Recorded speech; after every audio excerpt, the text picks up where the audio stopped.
Assalamualaikum warahmatullahi wabarakatuh. Hai sobat karakter. Selamat datang. Pada kesempatan yang menyenangkan ini, kami dari kelompok 10 perkembangan peserta didik di sekolah dasar akan membahas tentang keberagaman karakteristik peserta didik di sekolah dasar. So, pastinya stay tune ya. Mula-mula, mari kita awali dari hakikat karakter individual. Soter, tahukah kalian bahwasanya setiap individu memiliki karakternya masing-masing? Seperti halnya aku dan kamu, ataupun kita dengan teman-teman kita yang lainnya. Karakteristik individual sendiri adalah ciri unik yang membedakan individu dengan individu lainnya.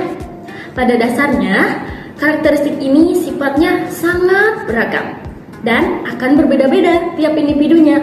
Hal ini karena tiap individu memiliki keahlian, pendidikan, umur, dan pengalaman kerja yang berbeda. Adapun faktor-faktor yang memengaruhi adanya keberagaman individual ini. Pertama ada nature, yang merupakan karakteristik keturunan yang dibawa sejak ia lahir, baik yang berhubungan dengan faktor biologis maupun sosial psikologis. Kedua ada nurture, yakni karakteristik individual terbangun dari pemeliharaan dan pengasuhan. Faktor-faktor lingkungan mempengaruhi individu sejak dari masa pembuahan sampai selanjutnya. Sobat karakter, mengetahui keberagaman karakteristik peserta didik pada dasarnya adalah sesuatu yang amat bermanfaat dan mendasar. Hal ini perlu dipelajari bersama supaya pertama, guru dapat memilih dan menentukan pendekatan pembelajaran yang sesuai dan tepat sehingga dapat memfasilitasi peserta didik untuk belajar secara efektif. Kedua, guru dapat menyusun dan mengorganisasikan materi pembelajaran serta menentukan media pembelajaran yang tepat. Ketiga, guru dapat memotivasi dan membimbing peserta didik supaya dapat mencapai prestasi yang optimal sesuai dengan konteks. Sobat karakter. Karakteristik peserta didik berkaitan loh dengan kemampuan awal atau prerequisite skills dan psikomotor. Ada beberapa aspek yang berkaitan dengan kemampuan tersebut, seperti halnya yang pertama intelektual. Kecerdasan intelektual adalah istilah yang digunakan untuk menjelaskan sifat-sifat berpikir yang meliputi memecahkan masalah, menalar dan memahami gagasan hingga daya tangkap dan berpikir abstrak. Adapun tingkat kecerdasan dan peringkatnya berdasarkan tes IQ dengan besaran seperti berikut. Yang kedua, kemampuan berpikir. Kemampuan berpikir merupakan bagian dari kemampuan kognitif, karena kemampuan kognitif berhubungan dengan penguasaan ilmu pengetahuan dan teknologi. Berkat pengetahuan yang diperolehnya tersebut, seseorang dapat membentuk suatu persepsi. Berdasarkan tahap perkembangan kognitif anak SD berada pada tahap operasional konkret. Ada pula kecenderungan belajar anak usia SD sebagaimana 3 tahapan, yakni 1. Konkret. Konkret mengandung makna proses belajar dimulai dari hal-hal yang bersifat nyata, yakni yang dapat dilihat, sebab siswa dihadapkan dengan peristiwa dan keadaan yang sebenarnya. Keadaan yang dialami sehingga lebih nyata. 2. Integratif. Berpikir integratif terjadi ketika otak mencari arti, melakukan penginderaan dan memahami segala hal yang dialaminya. Pada tahap ini, anak usia SD memandang sesuatu yang dipelajari sebagai suatu keutuhan. Mereka belum mampu memilah-milah konsep dari berbagai disiplin ilmu. Hal ini melukiskan cara berpikir anak yang deduktif, yakni dari hal umum ke bagian demi bagian. Ketiga, hierarkis. Cara anak belajar berkembang secara bertahap mulai dari hal-hal yang sederhana ke hal-hal yang lebih kompleks, memperhatikan urutan logis serta kedalaman materi. Selain itu, karakteristik peserta didik SD juga berkaitan dengan hal-hal yang berhubungan dengan aspek psikomotor, yaitu berhubungan dengan pengembangan motorik, koordinasi otot, dan keterampilan-keterampilan fisik. Sobat karakter, selanjutnya karakteristik peserta didik juga berkaitan dengan latar belakang atau status sosiokultural. Sobat karakter, ada banyak hal yang melatar belakangi karakteristik peserta didik sebagai berikut. Pertama, latar belakang ekonomi. Peserta didik yang sedang menjalani proses pendidikan pada suatu lembaga pendidikan berangkat dari latar belakang ekonomi yang berbeda-beda. Latar belakang ini sedikit banyak dapat terlihat dari gaya hidup. Misalnya, peserta didik yang berasal dari ekonomi high class, mengenakan dan menggunakan barang-barang mewah, dan hidup serba ada. Sementara, sebaliknya, peserta didik yang berangkat dari latar belakang ekonomi rendah, hidup dengan serba kekurangan. Hal ini sedikit banyak akan mempengaruhi terhadap perilaku anak dan secara tidak langsung dapat mempengaruhi proses pendidikan di sekolah. Kedua, latar belakang pendidikan orang tua. Latar belakang pendidikan orang tua ini dapat pula memengaruhi kepada pola pikir dan pola asuh anak. Sehingga di sekolah, guru harus memahami berbagai latar belakang pendidikan orang tuanya supaya dapat memahami kondisi peserta didik. Ketiga, latar belakang proses kelahiran. Hal ini perlu pula diketahui dan dipahami oleh guru. Ada peserta didik yang dilahirkan melalui proses persalinan yang normal, dan ada pula yang melalui proses sesar. Proses kelahiran ini dapat berpengaruh terhadap perilaku dan kesehatan anak. Keempat, pekerjaan orang tua. Berbagai jenis latar belakang pekerjaan orang tua perlu diketahui oleh guru. Ada yang latar belakang pekerjaannya petani, pedagang, guru, TNI, dan yang lainnya. Kelima, pola asuh orang tua. Pola asuh sangat memengaruhi perilaku dan karakter anak. Oleh siapa ia diasuh, itulah yang mewarnai perilakunya kelak. Ada 4 gaya pengasuhan yang berbeda. Gaya pengasuhan tersebut sebagai berikut. 1. Pola asuh permisif, yang berkenaan dengan pola asuh yang memiliki beberapa aturan atau standar perilaku. Aturan bisa tidak konsisten.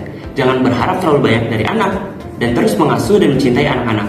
Efeknya, anak-anak akan kekurangan disiplin diri, memiliki keterampilan sosial yang buruk, dan akan sangat menuntut dan merasa tidak aman. 2. Pola asuh otoratif. Gaya pengasuhan ini dikenal juga dengan pola asuh demokratis, mendorong anak untuk berani berpendapat dan percaya diri. Anak merasa dihargai karena orang tua terbuka mendengarkan pendapat anak. Ini juga kemudian merekatkan hubungan antara anak dan orang tuanya. 3. Pola asuh otoriter. Gaya pengasuhan ini ditandai dengan aturan orang tua yang kaku dan harapan yang terlalu tinggi. Karakteristik gaya pengasuhan ini seperti umumnya orang tua yang memiliki aturan ketat, sangat menuntut tetapi tidak responsif dan tidak memberi anak-anak pilihan. Maka berhati-hatilah, efek dari pola pengasuhan seperti ini dapat membuat anak-anak memiliki perilaku yang lebih agresif di luar rumah, mengalami kesulitan sosial dan tidak percaya diri di sekitar teman-temannya. 4. Pola asuh yang tidak terlibat. Pola asuh yang tidak terlibat atau pola asuh yang tidak diperhatikan adalah gaya pengasuhan yang paling berbahaya. Dalam gaya pengasuhan seperti ini, orang tua abai dan tidak memenuhi kebutuhan anak-anak mereka, baik itu fisik maupun psikis. Anak-anak yang terpapar gaya pengasuhan seperti ini tentu merasa tidak bahagia dalam hidup mereka, cenderung tidak berprestasi di bidang akademik maupun non-akademik. Selanjutnya ada aspek sosiokultural seperti budaya. Budaya di Indonesia sangatlah beragam. Setiap peserta didik memiliki budaya yang berbeda-beda. Hal ini sesuai dengan asal daerahnya masing-masing. Kemudian ada bahasa. Bahasa pun berbeda-beda. Ini merupakan bentuk keragaman yang ada di Indonesia. Tidak hanya terdiri dari bahasa Indonesia saja, tetapi juga beribu-ribu bahasa daerah. Selanjutnya ada suku. Suku bangsa juga beragam. Peserta didik ada yang berasal dari suku Jawa, Batak, Sunda, Cirebon, dan lain-lainnya. Demikian pula agama, karena di Indonesia diakui 6 agama resmi. Ada peserta didik yang beragama Islam, Kristen Protestan, Kristen Katolik, Hindu, Buddha, dan Konghucu. Sobat karakter, selain itu, karakteristik peserta didik juga berkaitan dengan perbedaan-perbedaan kepribadian. Kepribadian adalah keseluruhan pola atau bentuk tingkah laku, sifat-sifat, kebiasaan, kecakapan, bentuk tubuh, serta unsur-unsur psikofisik lainnya yang selalu menampakkan diri dalam kehidupan seseorang. Ada tipe kepribadian menurut Florence Littauer.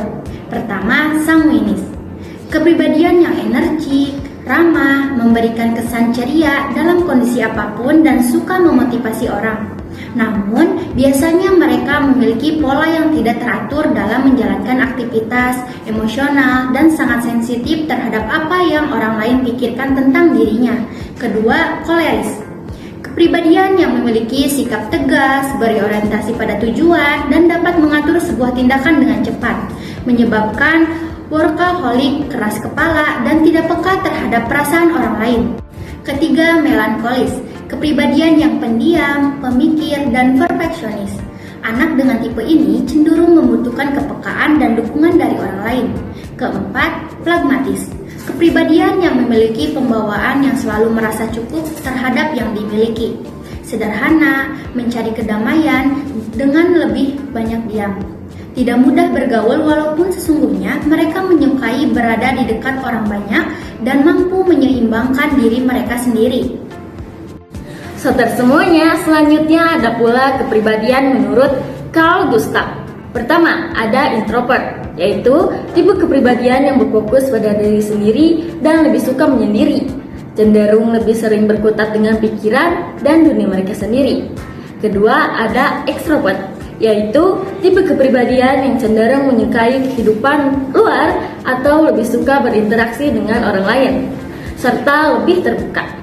Yang ketiga atau yang terakhir ada ambivert, yakni tipe kepribadian yang memadukan antara ekstrovert dan introvert.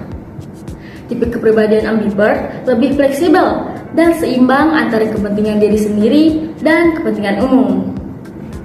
Nah, bagaimana Soter? Sampailah kita di penghujung video. Semoga pembahasan yang kami sampaikan berkesan baik untuk Soter mengenai keberagaman karakteristik peserta didik di SD. Kami dari kelompok 10 mohon maaf apabila ada kesalahan dan kekurangan. Kami pamit undur diri dan Sampai jumpa. Wassalamualaikum warahmatullahi wabarakatuh. Terima kasih telah menonton.